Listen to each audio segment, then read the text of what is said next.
Hi, I'm James Lim, founder of the Property Plus system, and today this video is a response to my earlier video where I talk about the new cooling measures that was implemented in the 15th of December 2021. So what happened is that when I sent out this video to all my clients at the time, I have a number of clients who ask me, so what is my implications? If I'm a first-time home buyer, what should I do? If I'm an investor, what should I do? And so on and so forth. So I'm here maybe to actually explain to you what data I'm looking at, what I expect for the next few years to come, because from my last video I only says that this cooling measure may affect around 1 year to 2 years. So let's go on to it. So the topics I'll be talking about that I'll be looking at is actually firstly the demand and supply coming from the en bloc data, which I actually want to do for my another video, but I think I put this data inside here better. Secondly, I shall talk about the 3 regions of Singapore and where it should be affected. Number 3, I shall be talking about the resale market and the new launch market by the developers. And lastly, I shall be talking about my suggestion to let you know what I think is going to happen. So let's go on to it. So now, this chart on the above is actually the Singapore Property Price Index, and below it is actually the en bloc data.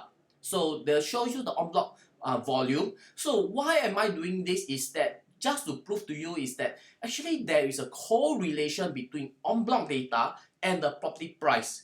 Therefore, when property price is actually going up the time, you will actually notice in my three rectangle is that there is due to because there is very strong en bloc. And because when there's very strong en bloc at the time, a lot of people sell their properties to developer. They need a place to stay. Therefore, the demand goes up, and hence, the price actually goes up because of the increase of demand.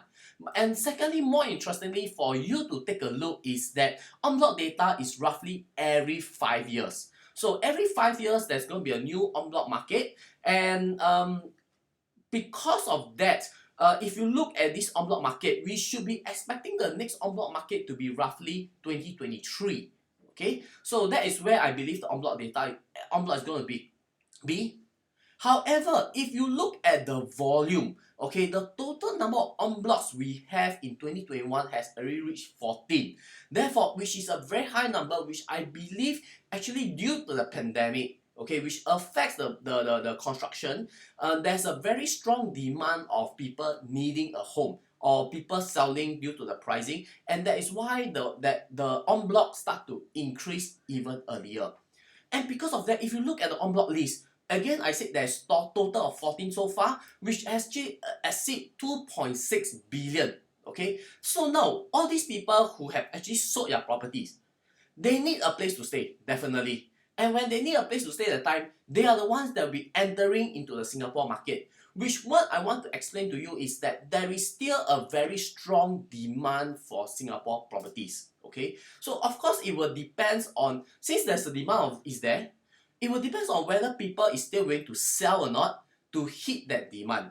Okay, so let's look at other things. So let's look at the location instead. Now, when we look at 2013, that was when we have the peak cooling measures where the ABSD was increased by six rounds of cooling measures, and of course lastly was actually the TDSR, which caused the market to go down. But then again, because of this TDSR, people are very protected, which means there is no speculators out there in the market. People are able to hold on to your property. They are not affected by either recession or so-called other external factors. And hence, when we look at 2018, the second part of my rectangle, you will notice that even though the government comes in with another cooling measure, the price still remains stagnant. Okay, if all 3 regions, the price still remains stagnant, and in fact, even with the cooling measure, the price also rally upwards. But what I want you to take note of is the red color, the core central region. Ever since the 2018 cooling measure, the price has remained stagnant. And if you look at 2020, okay, second quarter of 2020, the price actually dropped. What is the reason behind it? And if you look at it along history, 2020 quarter 2 was actually the start of the COVID issue. And because of this COVID, likely investors are the first to be pulled out. And when investors pull out that time, therefore you will see the price drop. Okay, so therefore, if you ask me looking at these three regions, I say that the best place to hunt for good deals is actually the core central region. Alright. Another thing I should look at is that if we look at the delta, the difference between the rest of central region and the outside central region, the rest of central region, it has a very close index to the outside central region. Therefore, maybe another way that I believe market should correct itself should be actually at the rest of the central region or the city fringes, where the price it should be nearer towards the core central region. So therefore, if we look at the demand, again, we are very close to the en bloc cycle. So I expect prices to be still to be pushed up, but in fact, instead of being pushed up, it will be corrected instead, because we are still facing a very strong demand. Secondly, let's look at the resale market. So first thing, knee-jerk reaction, we expect volume to drop. The volume of transaction definitely will drop. People will now heard about the TDSR issue. People will be worried. People will decide that, okay, let's hold on a wait and see approach. Okay, so that's where I have it. Now, I do expect that, because if we look at the historical data from my earlier video, I says that from 2017 to 2020, the market has gained around 3.6% per year. Now, this is very, very normal that the government is actually happy with.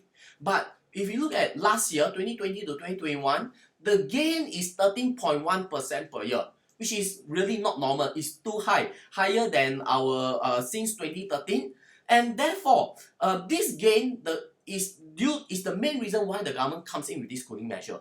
So the government wants to control this gain and not to increase it by too high. Okay, and that is the second thing is also about the TDSR, where the people number that the amount that they can borrow actually decreases. So people will tend to buy at a lower pricing. So this market basically is that at this 13.1%, there are two ways that it can be corrected. Firstly, by increasing the length, okay, the duration. So as I was saying, if this 13.1% no longer increase anymore, the price no longer increase anymore, we will need another 2 more years for it to correct itself back to 3.6%. Okay. On the other hand, if people decide that, okay, I've actually made so much 13.1%, but maybe because I'm more urgent to sell, okay, which I believe is not the case because of the TDSR, where people can hold on to their property, they may want to drop their price down to 5%. And if they do want to drop their price down to 5%, you may therefore it may recover back within 1 year. So ask yourself this: if you are a homeowner and right now you saw your neighbor property increase by 13%, how much do you want to sell? Will you want to sell at the peak? If it's at the peak, you expect the next 2 years where the property not to drop. But if you are willing to sell at a 5% discount, likely within 1 year later, the price will drop. Now, the next thing where I feel that there is a more of a heavy impact was actually by developers. Because developer has this thing called the 5 years quantitative certificate that they have to fulfill. So with this 5 years period, what it means that within this 5 years period, the developers have to sell off all your projects. If not, every unit will be hit by a ABSD, which is very heavy of taxing for them. So I do expect that this is where the region that we may look for more sweet deals. So now when we look at projects that time, again, it have or may not have, depending on whether this developer has this 5 years quantitative period, it has to be fully sold within 5 years. So what I look at is that for properties below basically 2 to 2.5 million, okay, this is mainly by the general public, that the affordability that the general public can be able to absorb. So I don't expect prices to drop, honestly, because this is where homeowners are maybe thinking of buying. Okay, they still need a good place to buy, so they may want to so I don't expect developers to drop because there's still a demand for it. Okay, however, I do expect small tricks to attract buyers from developer more as a marketing gimmick. So for example, there may be news like, 1% discount or maybe a 10,000 discount to attract buyers, okay? However, if you're looking for great discount, okay, or drop of prices, I expect prices or units that is the 2.5, more than 2.5 million, where it's more outreach of the main market. So these are the areas where I do look for better discount by developers. Maybe the drop of discount can be from 200k to 400k, you know, like close to 10 to 15% discount. So if you are in the market and you are looking for own stay, that if this is your market range, you should be looking for and holding and wait for this discount to come out. So who will be affected? Firstly, the ABSD, I believe, will not affect local buyers, okay, or even PRs. Now, why am I saying this? Looking at my historical record that I dealt with over the past 5 years, okay, out of 100 clients, honestly, for my client, out of 100 clients, I have only 2 of them, which is like 2%, who are willing to pay the ABSD. The rest of them will always ask me, James, how do I avoid paying the ABSD? And I will show them the different ways or methods to avoid paying the ABSD by doing a proper planning for them. So if you are interested, I will put the link below on 7 methods on how to avoid ABSD. Or I will still advise you to do a personal one-to-one call with me, so I can actually give you the proper advice that suits your situation, how to avoid ABSD. However, if you are a foreigner, there is unlikely no way to avoid ABSD. Okay, there can be 2 to 3 methods, but if there isn't any, no choice. As a foreigner, you will not be able to escape from the ABSD if you want to buy a property in Singapore. Hence, for foreigners will be the one that will be greatly affected. Likely, they will not buy a property in Singapore, or they will have a more to a wait and see approach. And if you ask me, where will foreigner buy in Singapore? They will actually buy in the core central region. Therefore, I expect the price to even remain more stagnant. Okay. Now, because the second thing that will be affected is actually the TDSR, where home buyers can actually borrow less from the bank. And because of that, okay, 2 things will be affected. Number 1, the local buyers, when they buy that time, they will decide to buy at a lower quantum. So for example, when someone yesterday, maybe they are looking for a 2.5 million property. Right now, instead of 2.5, they may look at only a 2 million property. So the overall quantum or the demand for the houses will of the price will actually drop to a lower pricing bracket. Okay. Secondly, this TDSR all along, I think, is a very good idea. Okay. Why I say it's a good idea? Because it ensures that all homeowners who buy a property in Singapore will be able to hold on to their property and without having a strong need to sell it. Okay, so for example, since if you are a homeowner who can afford to hold it for the next 10 years, 20 years easily, they may just write out this crisis or any recession, and they will only sell at the price they want. Which means, due to this TDSR, prices I expect will not drop at all because people do not want to sell at a low price. The main person to be affected is actually by developers who are forced or need to sell every single project within the 5 years period before the QC period, and if not, they will get the ABSD. So what are the implications? Now, if you are looking for a value buy as an investor, okay, I will still strongly look at the core central region because from my graph, I shows that the price is actually very flat. So that is where all along I've been saying that, oh, you must go for it. Now, for home buyers, I will still advise you that you can go for either new projects because developers are giving sweeteners, or I also expect a great big chunk of home buyers who are actually looking at private condo. They, instead of going for a private condo, they are going to look at the EC market instead, because for the executive condo or the EC market for the locals, it is not affected by this ruling at all, and is also not affected by the new TDSR framework because they go by MSR.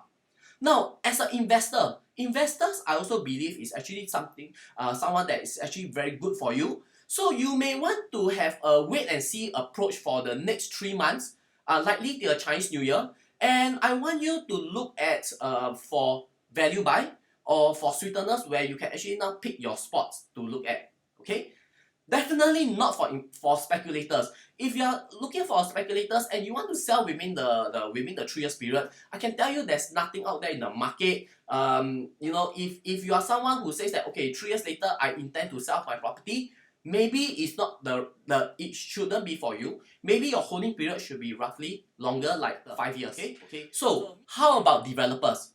Now this is something that is very unknown for developers because they are facing a lot of issues, okay, or contradicting issues. So firstly, they are facing a shortage of land. They do not have enough inventory and they need to sell. So since they need to buy land, so they may either buy from the government or they may want to en bloc. And if that's the case, if they want to buy land from the government, they may bid more carefully. But if they bid at a lower price, they may not be able to secure the land. So if they cannot secure the land, they have to go for en bloc. But when they go for en bloc at the time, they also cannot bid too high of an en bloc price. So I will say that it is very unknown for developers. What I believe is that there will become like a market consensus for all developers, where they will still bid for the land by the government, but they will bid more carefully. So the next thing to look out for is actually that next year, how much or how many land parcels will the government release to the developers to bid the land for? If the government do increase the total number of land bid, so there will be more pie for the developers, I believe that the market will be more controlled. So what is again lastly my suggestion? I says that if you are a homeowner, you should be going for new projects or the EC market where there should be a slight reduce of price of or what I call it sweeteners. If you are investors, I will still suggest you to have a wait and see approach for maybe 3 to 6 months. Do contact me or keep to my WhatsApp group chat such that you will always be updated with the latest discount or what I said, the hotspots or the things you should look out for. However, if you are someone, regardless whether you are homeowner or investor that's looking for more than 2.5 million property, okay, I expect developers to give sweeteners. I expect prices to drop very significantly because the foreign investors are no longer coming into Singapore. Therefore, I want you to really get ready. Plan your finances right. Talk to me. Know what are the projects to look out for. And when the time comes, you know, when this 200k discount comes at time, people are going to rush in. And you should rush in also. So I will still say wait and see approach, but just get ready. So there you have it. These are my suggestions. If you like this video, smash the like button. Subscribe to my YouTube channel. And if you want even more articles, please subscribe to my WhatsApp group. You can just send me a text or comment in the section below that you are interested. I will keep you in my WhatsApp group where you will get more updated information. Thank you. So long and bye.